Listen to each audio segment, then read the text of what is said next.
All right, welcome back to another episode of The Daily Fix. As you can see there, that is, hey man, I need you to switch these boxes up, man. Quit playing around here, man. You need to get to your spot. Well, I will absolutely boycott. I'm not in a good spot. All right now I'm not in a good place. All right, you better get this thing right. But though, as you see there is myself, Ron Hughley, host of The Daily Fix, which you can catch each and every day, Monday through Friday at this time, 12 Central Standard Time. We appreciate you hanging out with us. There is Steve Serda, who is normally in a little box, but listen, man, it's been a rough week, so we'll go equal boxes here today. But first thing I want you to do and want you to know, one, we appreciate you for checking us out every day as we're trying to grow this piece. If you're listening to us on Twitter, we appreciate that. If you're listening to us on YouTube, we greatly appreciate that as well. First thing I do need you to do, head over to Foolish Club Media and like and subscribe. Please like and subscribe. Remember, if you do not do so, you are preventing my children from eating. So go ahead and do that as we're trying to grow more and more. All right. Not a lot to get to today. Not going to hold you long, but a few things to get to. The Thursday night football game. Boy, everybody was fired up about this one.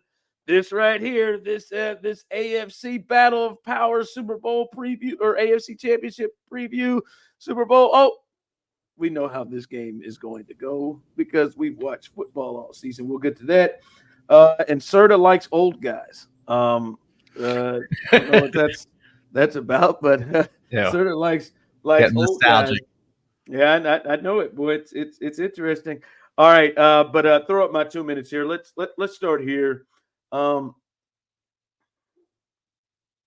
great thing right now about being a Chiefs fan is you look at this team, Steve, and they are now 8-0, only undefeated team. People are starting to have some conversations about maybe, hey, if they get past Buffalo, this thing can get really interesting.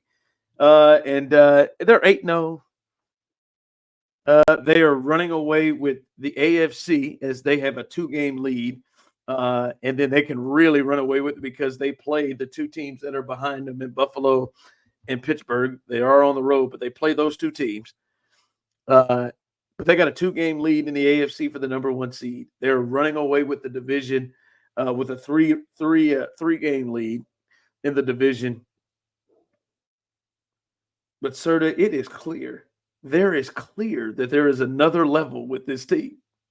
Like we all know, and everybody knows that the Chiefs are not peaking or not anywhere close to peaking. And that one, we naturally know, Steve, that in the playoffs, these guys take things up to another level anyway. But now we can clearly see that no, not just will there'll be a flip of the switch from regular season to playoffs like we watched them do before. Like Travis Kelce just decided to start playing a completely different brand of football like he did last year. It is clear that there's just another gear of growth, from gear of growth with Xavier Worthy, from gear of growth to playing more than 2 weeks with DeAndre Hopkins and understanding what that can mean between those two. There's a gear of growth with Charles Omenihu returning to this team and other injuries that they have on the defensive side of the ball. That's the scary thing for everybody else. And the great thing as a Chiefs fan is you are watching an 8-0 team that not only has another switch that they flip at the playoff time, but they clearly have another gear to hit with this team so far. And it's something that we've talked about with this team for years now, but it's like they turn it on when it matters most. And that's why the mistakes that would pile up and absolutely bury most teams don't bury this team, because even if they have turnovers, even if they have sloppy play and penalties and whatever, things that are crucial and will bury other teams, it doesn't matter for the Chiefs, because as long as Patrick Mahomes has the ball with the game on the line, you're confident that he is going to go make it happen. And this offense is fun again with Hopkins and with Travis Kelce, like looking young again, and maybe he's not the most explosive tight end in the NFL anymore. But if you're going to give him 14 targets and he's going to come away with 9 catches every single week, that's going to be fantastic. That's all you need him to do. You need him to be a chain mover because Hopkins can still win those deep balls downfield as long as Mahomes is willing to put it up and he can go up and get it in a way they haven't had a wide receiver who can do that ever, really, in the Patrick Mahomes era. Yeah, like if you watch last year, not only, as you said, do they turn it on or flip the switch when they need to. I mean, they had a level of growth in another gear last year that we saw. At this time, that next gear was Rashee Rice. At this time last year, Rashee Rice, not only did they flip the switch, but he took off and added another gear to them. Pacheco, to me, added another gear with his second half play. They got even more this year. So that's the thing that is, they're not even close to peaking, and they play differently when the lights are on. All right. Can we just let's just sit. Let's just stay here again because you've done it again. I listened to you on the post game show, and I just listened to you right now, and you're uncomfortably giddy about the old guys that, as you call them, on this team. Like everyone just heard it. Like you just got a sports bing. Like just then you're rolling through a thing. God, I mean, look at DeAndre Hopkins, and I'm listening to you on the post game, and I mean, I like that smile was even bigger than normal to hear you talk about. Oh, look what these old guys are doing. Look at this. I don't know if I'm being nostalgia or what, but these old guys or look at Travis Kelce and look at DeAndre Hopkins and look at these old guys. Like, good God, will you get a hold of yourself, Steve? Calm down a bit, man. My God, these guys are just getting your ass giddy right now. It's because listen to you. It's fun. And as somebody, you've known me for a long time. I've always. Did you hear how you just started that? I've always loved wide receivers. When it comes to football, the one position that I fall absolutely in love with is wide receiver. And DeAndre Hopkins has been one of those players for me for a long time that I loved him coming out of Clemson. I thought he was going to be a star. I wanted the Chiefs to take him, and he goes late first round to the Houston Texans, and he is a superstar from day one. And then for years, it was Chiefs fans, go get DeAndre Hopkins, go make something happen, Kansas City, go get him. And it finally happened at 32 years old, and this is something I've been waiting my entire life for. A ball-winning wide receiver, the caliber of DeAndre Hopkins with a superstar quarterback on a superstar team like the Kansas City Chiefs and Patrick Mahomes. It's amazing. It's everything I've wanted my entire life. Will you get a hold of yourself? You just started it off the way that DeAndre Hopkins did in the post-game interview when I thought he was going to break up multiple times, talking about it's the first time I've caught and scored a touchdown in a stadium like this and played in a game like this for a team like this. You just said twice that you've waited your whole life for this, which is not true.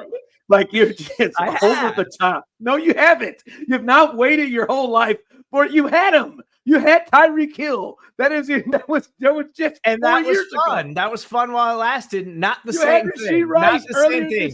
Not Tyreek Hill was not a big physical ball-winning wide receiver like DeAndre Hopkins is. You've not. Let's get on. I've waited my whole life for this. Jesus, Kelce. Did you see that? That's exactly what you need from it. You know what I would give for AJ Brown to be a Kansas City Chief? Like, that's all I want. That's all I've ever wanted Andy Reid to go do is get one of these guys, one of these alpha alien wide receivers. I just want to be clear. The statement you just made is very different from that's all I've wanted Andy to do to this is what I've been waiting for my entire life. like it's crazy. All right. The Thursday night football big game tonight, big game in the AFC. And really, you thought this was going to be a huge, huge game. And it's too bad that snake Al Michaels is going to be on the call and that doesn't go to somebody else. But Bengals, Ravens. The Bengals should have won the first game of the year, but they are becoming the Bengals, and the Ravens won the game as the Bengals tried to play for a 53-yard field goal to win the game instead of getting closer and being aggressive. But everybody is going to look at this. This is a great game. They're going to get great build up, and you understand Joe Burrow versus Lamar Jackson, and you got Jamar Chase and their rivals or whatever. But Serda, we know how this thing's going to go because every time the Bengals have played a team that is worth a damn, they lose. They lose. They find ways to lose. However it has to happen, however they do it, they find ways to lose games. And it doesn't matter who it is that they're playing. If it is the Chiefs that they played earlier this year, and they'll find a way to lose to that good team. If it's the Ravens that they played earlier this year, they find a way to lose to them at home. If it is the Eagles, they find a way to lose to them.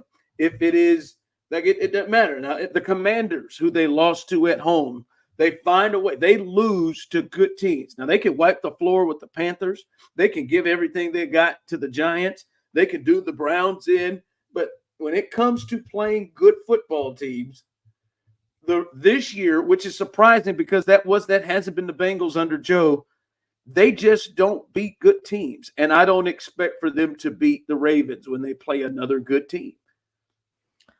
Yeah, I mean, I think this version of the Bengals is different than the peak version of the Bengals. Now, some of that is T. Higgins has been hurt, and this offense looks totally different without T. Higgins, but also their defense just isn't good anymore. And for several years, like their defense, Lou Anarumo was getting the most out of those guys. And even for years, it felt like they didn't have any superstar players or anything on that side of the ball.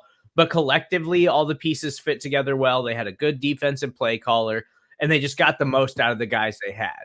Their personnel is a lot worse on that side of the ball now, and they're just not good. Like they can't go out and get stops on defense.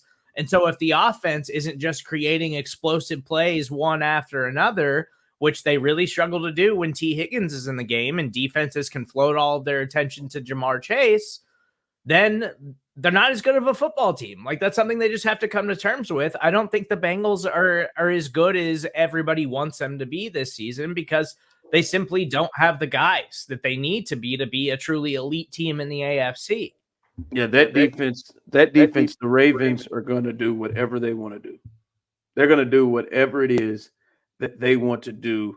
And it's just because they can't stop the run. They can't stop the pass. They are going to do whatever it is that they want to do. And I'm to the point, sir, I'd be surprised if the Bengals won the game. I mean, shocked if the Bengals run the game. Hi, Mom and Courtney.